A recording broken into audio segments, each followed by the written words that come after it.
Tapi sepertinya tidak untuk victim karena bertemu dengan Box Gaming. Dan berarti Box itu antara mereka Widih. keluar. Jersey, the handsome man from Skylights Gaming. Sedikit memberikan taunting vampire. Nggak apa-apa, nggak apa. Nice play Jersey, we love you. Ya, mumpung lagi Iya. nggak ada yang ngedeketin si airdrop, jadi dari Audrey bakal memaksakan keadaan. Namun kali ini yang bakal terpaksa harus perang juga ada Box yang bertemu dengan BTR. Yes, Luxi lagi menghealing darahnya terlebih dahulu dan adanya tembakan dilontarkan dari Marco ke arah Luxi dan satu frag granat masuk tampaknya mengenai splash damage dari Liquid. Bos, di arah sisi batu atas, set smoke pun juga sudah dibangun dari masing-masing player. Red Alliance break, memaksakan sedikit membuang satu frag granat, dua frag granat bakalan dikokang ke arah Liquid dan juga Luxi. Awas hati-hati karena bakalan meledak splash damage setengah lumayan, tapi lemparan balikan pun dilakukan.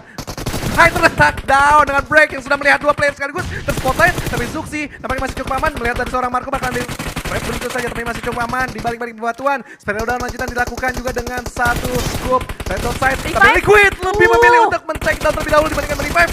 Begitupun dari Zuxi menahan gempuran gimana dari Box Tigan, luar biasa dan selesai. Rata. Rata sudah dipulangkan oleh BTR. Oh my god, seru banget. Fight yang barusan terjadi di bagian open field begitu cepat. Backup demi backup dilakukan oleh Bigetron Red Alliance. Membuat mereka tidak terkalahkan, malah victim yang sedari tadi sebenarnya mereka udah memantau, mereka mundur ya karena mereka tahu mereka kalah dari segi kuantitas dan mungkin tadi sempat terpantau juga, oh masih ada 4 player, lebih baik kita mundur daripada kehilangan placement point berikutnya. Itu EVOS yang mendapatkan WWCD dengan setup yang mereka lakukan, mereka bermain dengan split, mengkontrol area bagian open fieldnya dan itu ternyata terbukti sukses untuk dilancarkan oleh EVOS itu sendiri. Tapi apakah dengan gameplay yang sama mereka lakukan dengan circle yang berbeda, apakah masih efektif untuk EVOS? Karena sementara waktu kamera bakal fokus ke arah Bigetron dan juga BAT yang sedari tadi.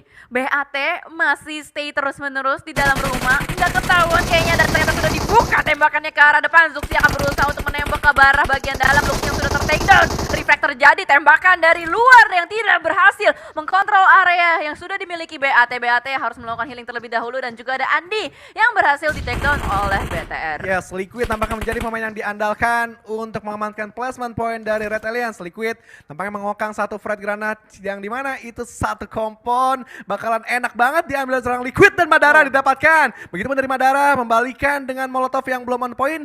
Momentum untuk Liquid menerobos, apakah dia berani, tapi dia terlalu terbuka karena ada Livescape yang diam-diam menjadi assassin di sisi high ground. Ya, third party is real ya. Ternyata sedari tadi Audrey memantau keberadaan dari Bigetron yang terus-menerus fight dengan BAT dan ternyata BAT yang masih cukup kokoh untuk menjaga perumahan di sekitaran quarry. BAT terselamatkan sih oleh Livescape sih. Tadi Liquid sebenarnya gue yakin bisa aja karena momen dari BAT pun lagi merevive satu demi satu dan juga darahnya tipis-tipis aja. Kalau nggak ada Livescape selesai, nampaknya dari seorang Liquid bisa. Tapi susah sih posisi dari Liquid.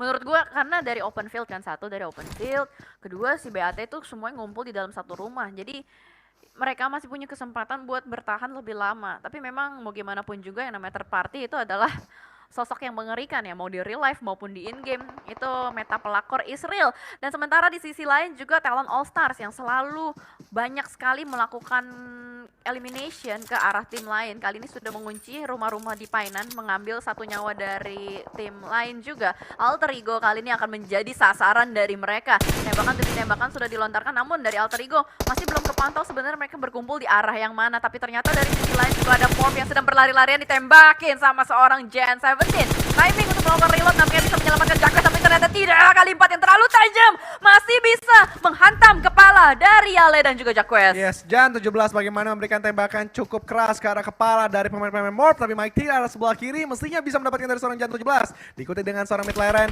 bakal mendobrak jantung pertahanan dari Morph, tapi Mid Laren di backstab dari Mike T yang tidak terlalu baca posisi yang cukup apik dan Mid Laren pun cukup terseok-seok karena Jan 17 pun kaget bagaimana Mike T cukup berani memberikan tembakan yang sangat hebat. Kemudian juga Mike T belum terlalu memberikan pergerakan yang langsung ke dalam ke arah dari TA, dan TA pusing 7 keliling untuk bagaimana mereka menghabisi pemain-pemain dari Morph. Ya, karena Morph berhasil untuk melakukan reset terhadap pemain-pemainnya dan kali ini mungkin mereka nggak bakalan langsung ke tengah, tapi sedikit demi sedikit pergerakan yang dilakukan oleh Morph berusaha untuk mencari kembali informasi dari player-player talent All Stars dan cukup menarik kali ini. Dua-duanya masih berada di blue zone. Oke, Masih ngotot juga. Jacques di belakang pohon. Mid Laren lagi healing sambil gerak. Yale pun kembali dari arah yang lain. Dan Mighty sudah mulai turun dari motornya. Tembakan ke arah depan. Mendapatkan seorang Mid Laren. Dan ternyata masih ada Jan 17 di belakang sana yang lagi ngeperan. Masih belum terdeteksi juga. Bakal dicari. Dan itu dia Yale yang berhasil mendapatkan Jan 17. Tunggu, ini yang bisa nge-revive tadi siapa ya antara Jan 17 dan juga Mid Laren? Bukan dua-duanya kenok ya? Enggak, tadi kan Mid Laren duluan ya. Mid Laren ya? Oh. Jan 17 yang nge-revive dari seorang Mid Laren. Berarti Mighty tidak terbaca lagi pergerakannya. What a nice positioning dari seorang Mighty. Dan EVOS sudah terpantau dari seorang Red Face dan juga Genesis Dogma. Bersebelahan dengan EVOS. Lebih memilih sisi high ground dan Microboy nampaknya dan teman-teman yang lain lebih memilih berpencar untuk mengamankan semua angle lagi-lagi. Satu vehicle diandalkan untuk lebih cepat melakukan rotasi dan lebih cepat juga mengamankan atau men-secure satu spot yang paling ideal ini. Sniper Tower mungkin menjadi tempat KF biasanya. Tapi kali ini bakal diambil sama Lizard atau Microboy dulu ya. Microboy. Dia udah Sniper bener- Tower pasti deh. Udah ngambil setup-setup yang kayak gini. Ini mirip sih sama setup kemarin, cuman Iya. beda-beda arah circle aja. Tapi kan Sniper Tower di Sanhok itu ada banyak banget ya. Di Yes. bagian open field. Tinggal tergantung gimana cara kita ngehafalin posisi dari Sniper Tower itu. Oke. Dan sementara Skylights, si burung dari utara ini ternyata masih bermain dengan Blue Zone, masih berkutat dengan Blue Zone. Bahkan Smith ngebawa 25 first aid. Gila, banyak banget. Biasanya tuh tim healer bakal rotasi dari selatan, tapi kali ini Skylights bakal rotasi dari utara. Slow rotation yang mereka pilih juga, dan harusnya ini akan menyelamatkan atau memanjangkan nyawa dari Skylights Game. Karena EVOS yang lebih dominan nampaknya yang seperti Jayli bilang mengkontrol dari sisi high ground mereka. Kemudian juga Victim sudah mendapatkan satu pemain dari Genesis Dogma. Ini udah ada intensitas fight yang cukup tinggi karena Blue Zone sudah berjalan Cijali. Blue Zone udah berjalan, bahkan Satar dengan salah satu player dari Victim, Rocky di belakang sana, dan mereka ketahuan ditembakin sama seorang Satar. Nggak bisa bergerak terlalu leluasa Rocky, bahkan Blue Zone sudah menyelimuti para player ini. Bukanlah suatu kondisi yang baik untuk dua-duanya, tapi untuk Genesis Dogma ini cukup baik karena masih ada Daybot juga yang akan melakukan cover di belakang sana. Ini Rocky keluar dari batu, bakal literally menjadi batu kotak ya. Oke, yes, dan kembali lagi dari arah kompon yang cukup padat merayap. Bagaimana RRQ, Morp, SG. Mereka three-way showdown terjadi, tapi Lizard dan Microboy sedikit mendekat untuk melihat juga pergerakan dari masing-masing tim. Dan yes, Morp Mighty masih bertahan lagi-lagi menjadi pemain terkuat untuk Morp di saat ini. Yale membangun set smoke up nampaknya untuk masuk ke dalam circle zone. Sedikit demi sedikit mereka memperhitungkan juga bagaimana harus merobek dari pertahanan RRQ. Ya, RRQ yang masih berada di belakang sana juga masih bertahan, dan Mon sudah mulai membuka tembakannya ke arah depan, tapi ternyata malah Chuckles yang terpantau oleh Chuckles terlebih dahulu, bahkan melakukan jiggle pintu hancur, mendapatkan satu player dari RRQ. Headshot pun didapatkan dan menyisakan Mort seorang diri saja yang masih harus survive, berlari-larian di luar sana. Tapi ternyata Livescape pun bakal ikut campur, namun tidak untuk lama karena ada EVOS yang sedari tadi memantau pergerakan dari Livescape. Toms kali ini yang akan menjadi sebuah cacing. Lemparan granat pertama akan membuat EVOS sedikit tarik mundur, tapi mungkin EVOS akan melakukan setup terlebih dahulu Iya. sebelum Ini menerabas udah Red setup yang umum banget sih antara KF dan juga Red Face, selalu beriringan menjadi dua pintu untuk EVOS yang ada di depan. Tapi sedikit terkejut, terheran-heran tadi bagaimana Toms memberikan inisiasi juga satu buah Red Granat.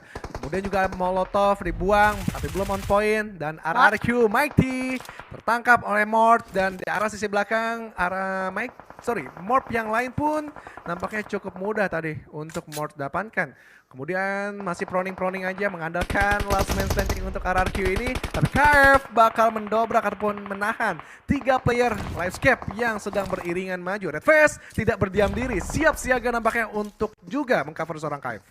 Dan posisi dari EVOS ini agak berjauhan ya, lihat tuh setup kotak lagi dan lagi Kotak, open yang field. ditunjukkan oleh EVOS. Dan ada tugas yang cukup berat yang dipegang oleh player di belakang, KF dan juga Redface, yang berusaha untuk menjaga sisi bagian luarnya, dimana mereka nggak akan ngasih lewat untuk player-player dari Live Cap itu sendiri. Sementara itu di sisi lain ada Skylash juga yang tertahan pergerakannya oleh Microboy. Melihat di sisi belakang ada banyak sekali player-player yang berusaha untuk masuk. Ini benar-benar zona yang yang sedang berusaha dikontrol oleh EVOS. Dan sementara Genesis Dogma pun sudah mulai dipulangkan satu persatu. Yale masih bertahan dan zonanya udah terlalu sakit. Yale nggak punya first aid sama sekali, bakal harus ditumbangkan begitu saja. Laser pun tertangkap oleh Skylash dari sisi yang lain. Ternyata pertahanan dari EVOS yang harus rontok. Mamun untuk KF mulai memantau ke arah depan. Ada Jersey di belakang sebuah batu, masih dikunci pergerakannya. Jersey lagi melakukan healing, bakal berdiri tapi masih belum kedeteksi sama sekali. Dan Microboy itu persis di depan dari Jersey, bakal makin berdiri, ditembakin dan Jersey pun harus terjatuh. Gila, bagaimana kesabaran dari seorang Microboy luar biasa untuk mencoba menuntaskan satu pemain yang berada di belakangnya. Where tidak terlalu fokus ke arah depan, lebih membersihkan arah sisi belakang aja. Dan EVOS luar biasa setup yang dilakukan. Satu player menjaga satu tim. Dari Microboy nampaknya bakal menjaga dari satu yang tersisa dari RRQ. KF menjaga sisi Livescape, dan dari Redface menjaga dari arah sisi sebelah kanan yang masih harus mereka tuntaskan. Tapi bakalan dari KF terlebih dahulu. Livescape cukup bingung juga bagaimana mereka harus menyicil dengan satu buah Fred Granat terus menerus ke arah KF. Tapi KF cukup kokoh pertahanannya. Dia menjaga space agak jauh kali ini dari Livescape. Iya, dan ternyata Livescape Dinosaurs menghadang pergerakan dari seorang Quadro. Dibakar Quadronya hidup-hidup. Berarti ini menyisakan tim-tim Indonesia harusnya yang survive dari 6 ini. Sejauh mata memandang, masih ada R2K di belakang sana, dan Dinosaurs aware dengan keberadaan BAT. Dan kalau kita lihat R2K nggak bisa bergerak secara leluasa, Playzone pun menamatkan Smith, berarti healing dari Skylash digagalkan oleh Blue Zone-nya. Tom memantau ke depan sana dan R2K ditangkap, berarti ini adalah chance, kesempatan untuk Livescape menerabas sisi pertahanan dari EVOS. Dua player berhasil di take down oleh Mod. Mod membantu secara tidak langsung, pertahanan dari EVOS dikoyak begitu saja. Oke, ini makin menarik bagaimana tersisa satu pemain aja dari EVOS. Hanya seorang KF aja, kemudian juga RRQ Mort masih stay dengan darah yang penuh, dan Livescape yang masih kuat juga dengan 3 pemainnya. KF selesai menyadari Mort di situ dengan proning-proningnya, tapi Mort bakalan digerebek sahur begitu saja. 3 pemain ngunci dan sama Mort, tembakan spekulasi yang dilakukan, tapi Mort tidak menyerah begitu saja, ingin memberikan balasan juga, tapi cukup deras peluru-peluru yang masuk dari arah Livescape ke arah RRQ, dan itu dia winner chicken dinner untuk Livescape. Ya,